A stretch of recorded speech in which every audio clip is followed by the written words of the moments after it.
Hey guys, it's Celine. It's Thursday, the 29th of October 2020. I don't really know why I'm here, in the sense that I will have to, on the one hand, make myself do this because I know it's better. On the other hand, I really know also that figuring it out always helps me, to make me kind of more confident about things. I have to choose among a variety of subjects again.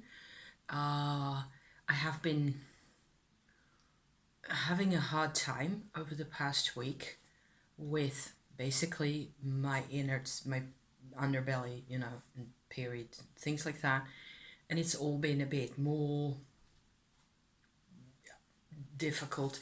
It's not dramatic. I don't need meds even, although I've taken a mild painkiller here and there, but not all the time even.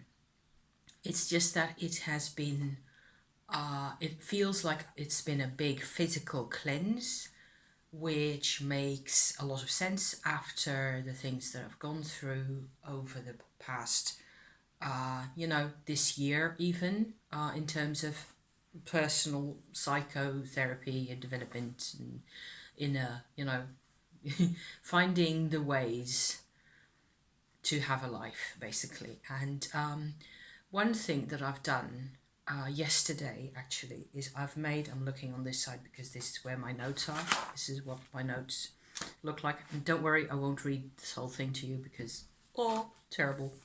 I've just got a page and a half here of notes that really, because what I also want to do, as well as, show my face and talk to you and just generally evaluate how things are at this point.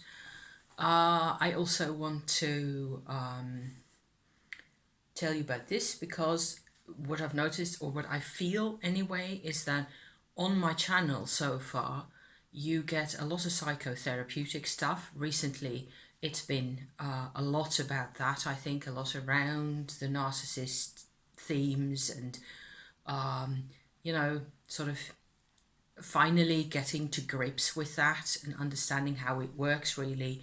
And I've shared with those things with you. I've occasionally talked about astrology, which is a really important way for me of understanding people and understanding myself and relationships and connections or disconnections, as the case may be. I don't really talk about astrology very often or in a lot of detail because I find that it tends to get really esoteric for a lot of people. And the only way that it really works is if I, go and explain a lot of things. And I don't think that's really why you are here.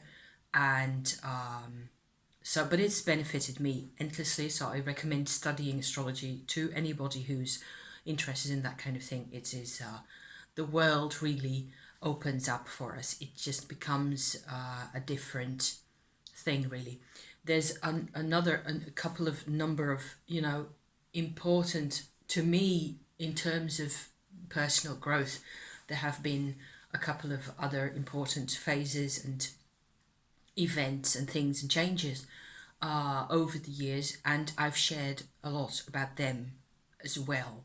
However, at this point in time, there isn't really, or there hasn't been a sense of what's the plan behind it all. There's all sorts of subject matter, and you can kind of see that they're connected inside my life, as it were. But it doesn't really make a lot of obvious sense, I think. So the first thing I've done in order to get also myself a bit more of a sense of where it's all going, what the point of it all is, all that kind of stuff.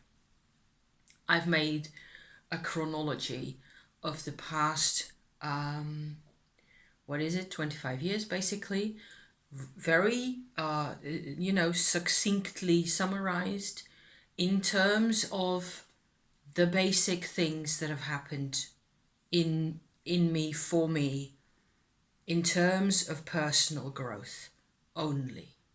So that's what I'm actually here to share with you today at this point, because if I go through this in, in a like a tiny little set of little nutshells like that, I think a pattern does emerge, or several even, and that will eventually tie things together a bit more. For the guys of you who are here for this, this will, I think be of interest and be supportive for whoever is in a similar type of a adventurous ride through life themselves, in whatever way or form, even just as an illustration. This is how it's gone for me. So I start off 25 years ago in 95, when both my mother and my grandfather passed away, because that's really the first time in my life that I am married at that point already. I have been married at that point for 6 years, 7 or 8 years, already. I have a really stable relationship with my husband. But so I transferred a part of my dependence on those two people, my relatives, to my husband before they actually passed away. It's something that I realized. I sort of knew it at the time, and I certainly know it now, that was important, because if I hadn't done that, I wouldn't still be here. So that's more or less the motto. And a lot of this is quite frightening to talk about. And it has to do with extreme states of dependence on people, of lack of independence, lack of whatever it is that makes you alive as a person, as a woman, as a human, whatever that means. So 95, okay. Those two people are passed away. I move house yet again with my husband to a place that actually rather nice at that time. It was a place that we actually chose and liked for the first time. However, there's a couple of years after that in which I am fine. I am mourning the loss of the people to the extent that I'm capable of feeling any emotion, really, which isn't that much at that time. And quite soon after that, in 96, I start oil painting. I've got a lot of oil painting videos in the channel somewhere. If that's for something you enjoy watching, I've made hippo stuff that I still enjoy seeing myself. It was very obvious at the time. 96, 97, 98 were years where I was expressing the flaming daylights out of myself. It was just, I went all out, and I was liberated, obviously, from a state of being where that couldn't happen. As long as my mother and her father were alive, that wasn't happening. None of that.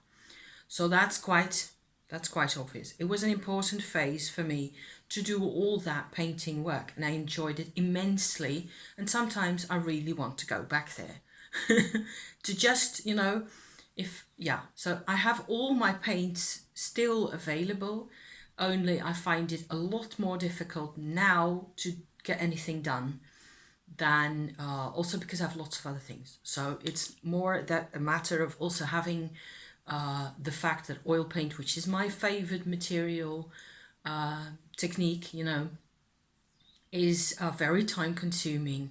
It needs to be planned, and I just don't, at the moment, it's not really happening. I have several little bits and pieces of projects that are sort of underway, but I just haven't had the peace of mind.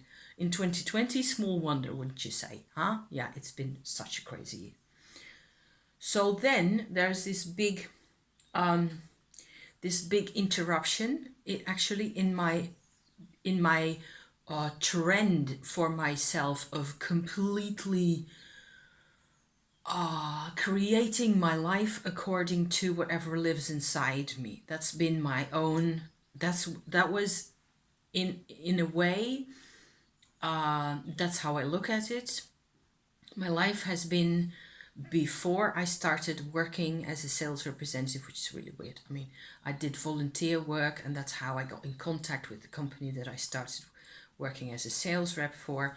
And I then worked for them for 12 years or almost, and there's a lot of ifs and buts that are attached to that. I learned a lot of stuff. I learned to become a lot more independent, at least, in terms rationally, I was capable of doing the job, most of it, I think, fairly well. It was also quite heavy work, and there were, the hours were never ending long. It was incredible, the level of work that we did. And it wasn't only me, everybody was always complaining, which is fairly normal. And in that context, I had to interact sort of consistently with a group of people, and sometimes it was really hard for me, and it got harder as those 12 years progressed. It was the period of time where I had most consistently to do with other people other than my own little circle of people that were safe, certainly. It was also sharing energy, sharing life with activities that had really nothing to do with my own inner world at all. Before that, and since after 2012, I have been in my own world again, in a completely different way. There's more changes in there than I can actually describe at this point. I think that I have changed a couple of times over during those 12 years in terms of finding a sense of continuous sort of independence.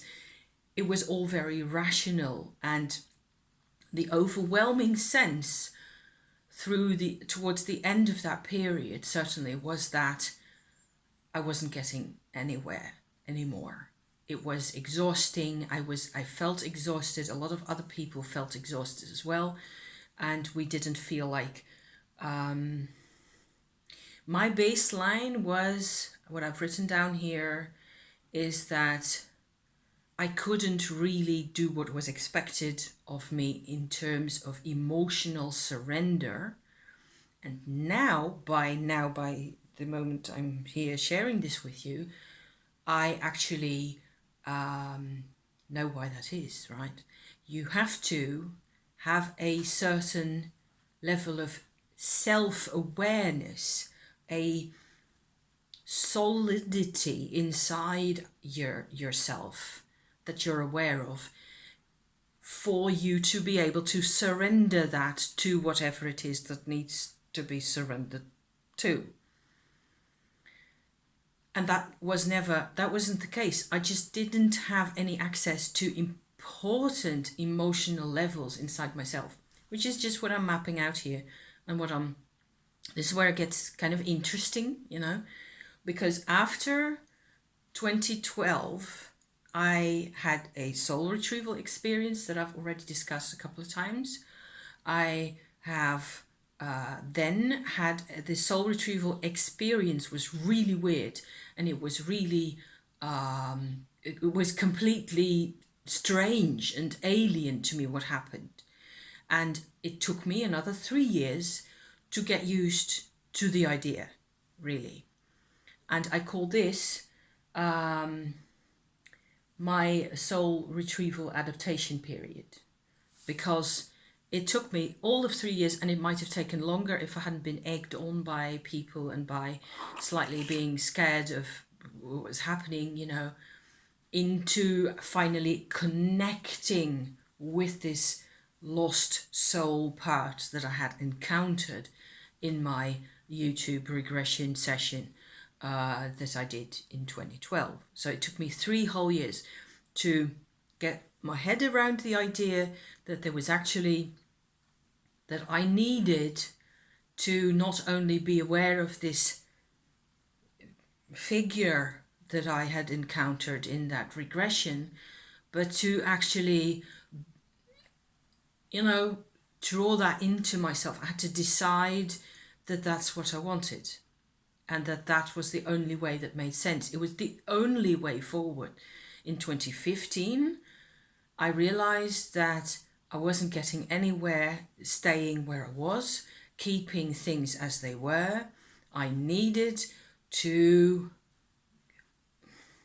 grab onto that energy and get that to sit inside me and become us, basically. Me as was, and her, whoever that was apparently a part of myself that has been so lost and so utterly. I'd never had any awareness of that side of me, that soul part, before that time, before 2012, before the regret. It was a complete surprise, and it just fell on me, and I just went like, I can sense, I can feel in my guts that there's a whole side of connection, capacity for connection. And those words, that's what took me 3 years to kind of start figuring out. And most of the actual figuring out of what this other person, this other me, has meant to me, most of that has happened after 2015. So after I had this sort of a second healing moment where I said, okay, so I have to get this energy into myself and make it be a part of my life here. I have to open up the life that I have in as many respects as possible, in as many ways as possible, to this energy, because that I can see is a fully human energy. It's an energy that's compassionate, that's connected, that's open, that is also self-aware on the inside. So there you get the connection to the lack of surrender happening before. But the self-awareness being the key to everything. So my whole chronology here, my list, is basically a series of my self-awareness changing and expanding and again, incorporating as much. But this 2015 was actually the most crucial moment where I just basically went ahead and said yes completely to this person, to the extent, well, I have said this before, I've described it before. I asked for help from a, sort of a guru person that was in spirit available to me at the time, and was that person who actually did this removing of the barrier between the two halves of myself. I was myself the person I was born to be in this body, completely incapable of integrating, which is why normally you have a shaman with you to do a soul retrieval, to patch the bits together, and for to talk to you as if you're one new person and all that kind of stuff. I didn't have the shaman. I had to be my own shaman, because this is Western Europe and we don't have shamans. At least I don't think I was at that point. I was blindingly and excruciatingly insecure because of the lack of compassion and self-awareness. See? So I was so cripplingly insecure that I wasn't going to trust anybody out there to do the right thing for me, except that I did trust the spiritual guru enough. And she came through for me. So I just had to put that in there because it's an important part of the story. I had to ask for help because I couldn't do the zip like that, the zipping together of the two parts. And then everything changed emotionally for me, and I suppose I got onto a completely new road for me, investigating what emotions really mean to me. And since 2015, that's what I've been doing, and that's what I'm still doing. So you go in 2015 and go to a completely different level, which is incomparable in 100 ways to anything happening before. So that's just something I really had to stress right there. Okay. So then I embark on all sorts of emotional healing paths. I practice completion process work, which is a term invented by Teal Swan, I think, that she wrote a book about. She wrote several books. Teal Swan has been incredibly helpful to me. I know that not everybody is really very fond of her always, and she tends to be a bit. She looks a bit cool and a bit, you know, standoffish in a way often, but I got the message of what she was talking about in the whole completion process completely. I mean, that was just exactly what I needed to do, and for some reason I was not afraid that much of the. It helped me to listen to somebody else talk about these things and to also see bits of workshops that she did with people actually going through a process like that and going through things that they had pushed away in their consciousness and suppressed and sort of become more or less numb to, So the completion process is about that, is about reprocessing, making yourself emotionally available to the past, to the things that are potentially traumatizing inside in your memories, and that need also quite a lot of time. An important sort of a lesson of this whole endless story is that everything needs time. There's windows of years basically where what you do all sorts of things, but your main goal in those years is background processing. And even if you're working on things and journaling and being really active with it, you still have to see that that's what you're doing, I think. So that's been important to me. I have also done a ton of energy work other than Shakti, so other than Kundalini yoga or anything similar. I have done lots of meditations. I've used crystals a lot, in all sorts of types and styles. I have, interestingly for me, certainly, in the frame more or less of energy work, I have done a lot of grounding work, white light energy work, and meditations and that type of thing. And I have, because I was encountering massive hurdles in my emotional process, in my completion process with, encountering trauma, encountering memories coming to the surface basically of how things felt at the time. Complete confusion and utter loneliness being the mainstays of that experience, really. I, at the time, felt so helpless in that I called in, actually similarly to calling in the spiritual guru earlier, I called in my own soul dimension to help me, to support me through this, and to fundamentally give me a sense that there was a purpose to it all, that the to compensate in my emotional life, in my memories, and in my childhood memories in particular, to compensate for, which has been basically my millstone in my life, the senselessness of it all. So that's really, I'm finding as I stand here, that this is actually what it's all been about. I have hated the senselessness and the pointlessness of the pain and the anger and the isolation and all the rest of it, as it, in how you experience it at first, it doesn't mean anything. And I resent that. I resent the fact that we are being ground to a pulp by the tower on the one side and the devil on the other, so to speak. and just being crushed like that, and there's no point.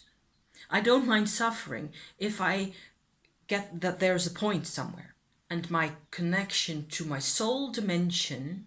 There's videos about that as well, down in the past. Good luck finding them because I make lots of videos. It has, the soul is where it's all refined, and you're sort of freed from the events and the details of all the trauma and all the incapacitation and all the rest of it, and the dissociation and the misery, and all you're left with in the soul world is the purpose. And it's a sense and an emotion of purpose, not something you can really capture in words all that easily. So, but it's been massively helpful. I have to have a sip of tea. Just a second. Because I have drinkies right here. I have hot water, which I also need to have right now, actually. So here's to your health. And tea, and I'm going to the local history society later on after I finish this. And so by then I will have to have both of these in me gizzard, because that's important. The soul thing. We are in 2017 by now, where my husband figures out with me that he is a womb twin survivor. He also has a stomach operation where they remove a teeny tiny grain of pancreatic ectopic tissue from his stomach lining. It's a really minor operation. It's still scary for both of us because we didn't really know what to expect, and it involved and entailed a lot of thinking and talking and healing and all the rest of it. All of 2017 was basically a massive set of shockwaves surrounding the whole twin thing, which is why I have a subs playlist on my channel about twin things as well, because there isn't really that much out there that shares about this kind of thing. Where what happened for my husband is that he was at some point completely miserable, trying to becoming aware of the energy in his life, basically, that had always been and still was looking for the twin brother that had disappeared. And this endless longing and endless sadness and endless abandonment and it was a huge, endless pain. And I could feel it. And this is where my whole soul dimension story gets another purpose come to it, and I'm actually really glad to be saying this, because I found the sort of a soul imprint or an incarnation imprint, I have no idea what I'm talking about really, of his brother close by, because he was wanting the contact to come to the surface. He was wanting desperately, was going 100% for restoring this contact. And it was on a camping place in France at the time where we were, and I did an energy work thing. That's basically all I can call it. It's like a meditation focus kind of a thing, pretty much. It's very intense, and you have to also focus 100% on that. But I sort of removed the barrier again, so that's the same theme.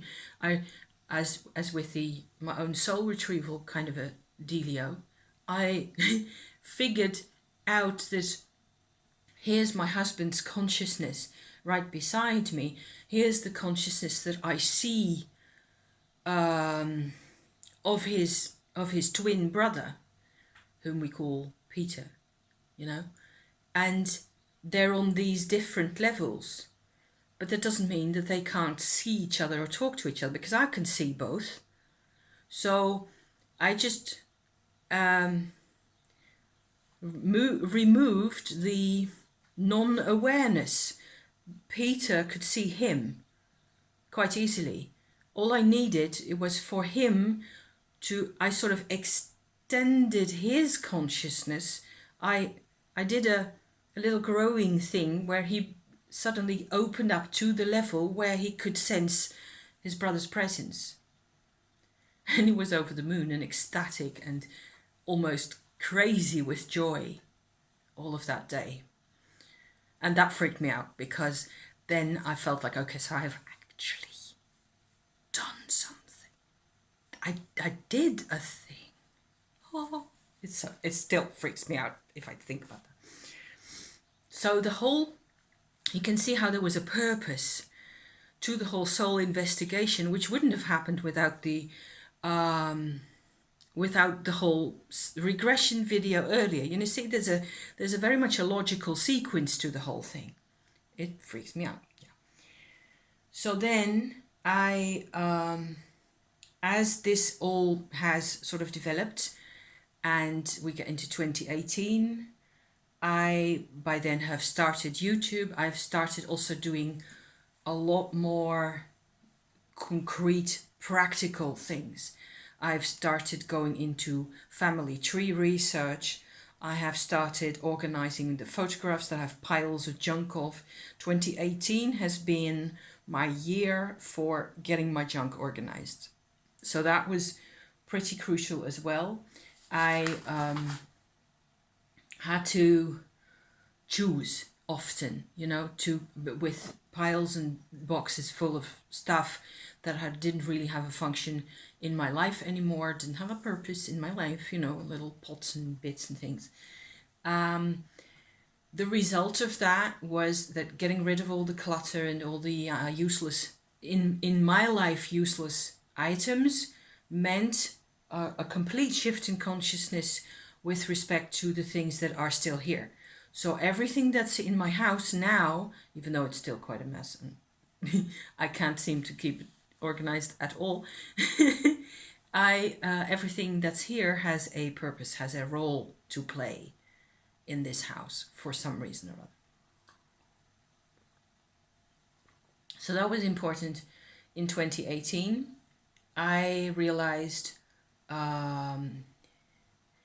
it was like a decisive. I had earlier phases, what with moving house a lot of times, I'd had earlier phases, of course, of decluttering a lot, but it was never linked to self-awareness that much. And in this case, it certainly was. So you see, I'm having 2 drinks at the same time. In 2019 only, I started actually doing Shakti energy work. I did a whole series of updates that are all in a playlist on my channel, and I have also had several sort of major events happen to me throughout 2019, which have changed my self-awareness again to some extent, where I think the most exciting bit was going into past lives for myself and sort of feeling my way forward and inward as to how this whole lost soul regression thing is supposed to work. I still don't fully understand how it works, but there's parts that I connect to, parts that are important to me in terms of past lives, that it's like a narrow path of lives, and I can see it like that, as stations through time going into the deep past, where this is my path, these are the things that I'm actually really connected to somehow or other. And it feels like, in terms of past lives, I have had a long series of consecutive, consistent past lives up until the 16th century, say. I've said 14th century often, doesn't really matter because I can't tell which time period it was, until that time when I had this experience that actually forced my soul loss to happen. And the consistency before that was that I was born again and again into maybe a family, potentially a tribe of traveler people on the way from the north of India to the south of Europe. Several times, maybe 6 or 7 times consecutively, I was born again into that tribe as an incarnation person, as a human person incarnating consecutively, like that. And this has brought me all sorts of interesting thoughts about what the self can be, and how it has certainly provided me with the perspective that the self, once you get to this kind of level, is very deep, and they're not telling you about it. So you have to feel your way into this kind of thing to figure out what it is that you're connected to. But that's something that I could not have done earlier, because the whole sense of connecting forward and backward in time, it's something I trust for myself. When I look at it, when I feel into that stuff, I know exactly.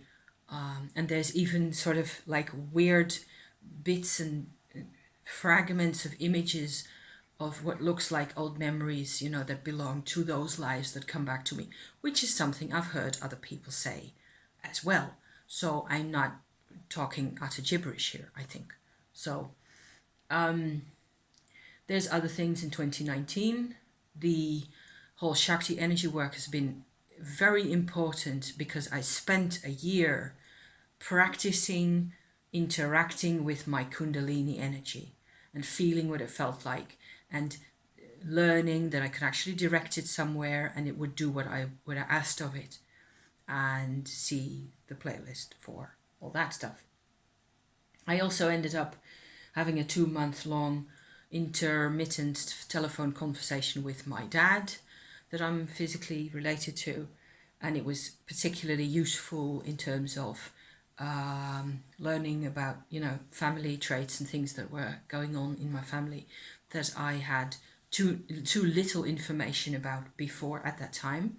So I had a tendency to idealize the past and things, and I don't do that as much now because I'm informed as I stand here.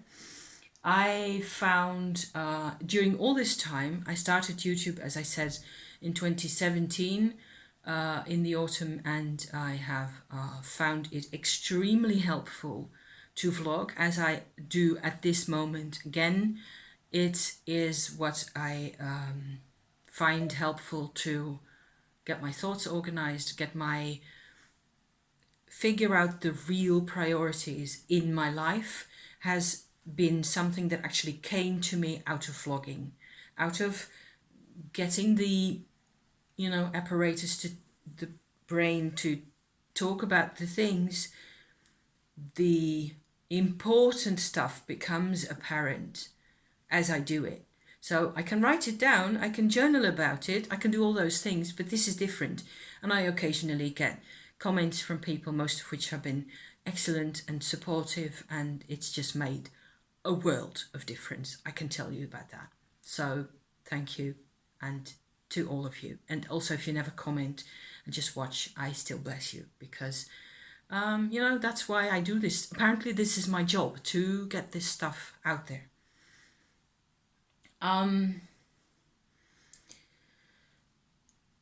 One of the things that my husband has added to this chronology here is that I have started enjoying things in life more and more, and that has allowed him to do the same.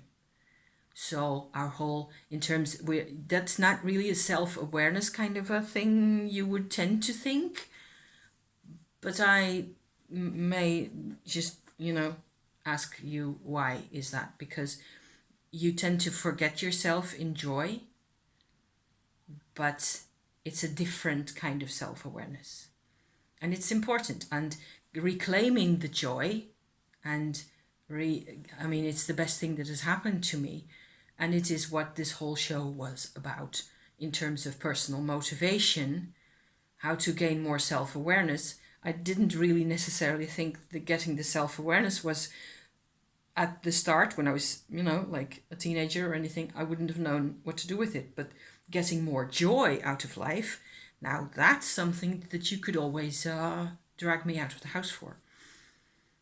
2020 has been about the Tumo, which is like a subset of Kundalini Yoga and a very specific technique. And it has been about writing these memoirs, which is this huge, big, fat pile of A4 paper here that you see, using all sorts of, old school, old work, art works and photos and stuff, incorporated into the text, as well as astrology and other things. I've learned that I'm actually capable nowadays of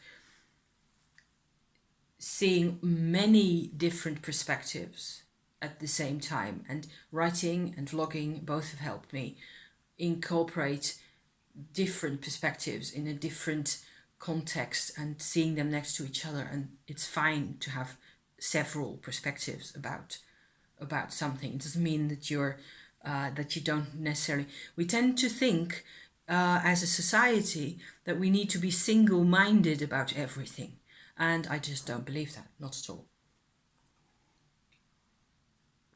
I've been, importantly to me, over 2020, exploring using tarot mainly, tarot cards and spreads and things, exploring narcissism and gaslight content, and I have in the end embraced radical acceptance about a lot of those things, certainly towards myself. So that has helped me get another self-awareness expansion level, if you like, recently. And that's made me, kind of discombobulated recently, and I've had days where I just couldn't vlog even, or even if I wanted to, I just couldn't get it all together, because it has led me to a new perspective of my own psychology, which isn't really what I was going on about earlier with my soul retrieval and my self-awareness. Self-awareness is actually a descriptive term, and this is the next level of the story that I can describe now that I have gotten it, where I am aware of being a different person from mainly, in my story, my mother or my family or anybody in my family. We all need to be aware that we are different people. What that really means, that means a lot. That means a lot more than, putting on a pink pullover or a blue pullover. But it is a bit like that. It is like undifferentiated personality behaviors deep inside, unconscious, are actually like wearing a uniform. So I've discovered I've thrown away the uniform, which I thought I had done 40 years ago. But not in these terms. In terms of loyalty to my mother in particular, I was still wearing the same uniform. I was still conforming to her expectations, to the rules that she let down, to basically avoiding the abandonment issues that I had with her when she was angry with me, and she would scare me to death, basically to annihilation. And that layer of fear and terror has been underneath my own search for identity and joy and expansion and all that. It has been propelled from underneath by this sense of, I never want to experience that again. I never want to feel this level of... so it's really important to me to disassemble from my mother in that way. And I think that's also why my underbelly and my hormones have been kind of messy lately, you know. It's nothing really out of the ordinary, but it's been a lot of detoxing, and my body has apparently had to wait for 54 years for this to happen. And so it's a big deal. It's quite a big deal to me. And so eventually I hope to leave a lot of that behind, all that needing to conform and needing to be uniform to aspects and perspectives. It's not working. So I think actually made sense, you know, how it's going into the details more and more, and then all of a sudden you get a new process happening that I am really glad to say has actually led me through all of 2020, and it has not been easy, and it has also been exhausting in many ways. I have to really take care of myself, take care of my body, make sure I get enough fresh air, get my my fruit and my veg and my stuff like that. I have to make sure, because otherwise I will just topple over and not be on YouTube ever again. And that would be a real shame, I think. What with all this, I think this feels really good for me at this point to have finally come out to give you my chronology of my psychotherapeutic developments and how they sort of fit into each other.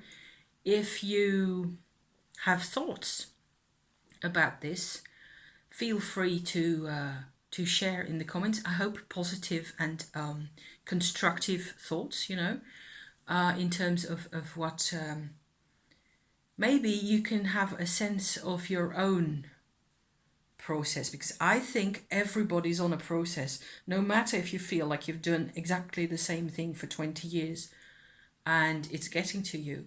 That doesn't mean that there hasn't been progress and or expansion of some deepening of some sort. So I thank you again for watching, and I will you know what? I think I will be back next week, just to take it easy. Okay? Thank you immensely from the bottom of my heart, as always. And I'm signing off here. See you next time. Okay? Ciao for now.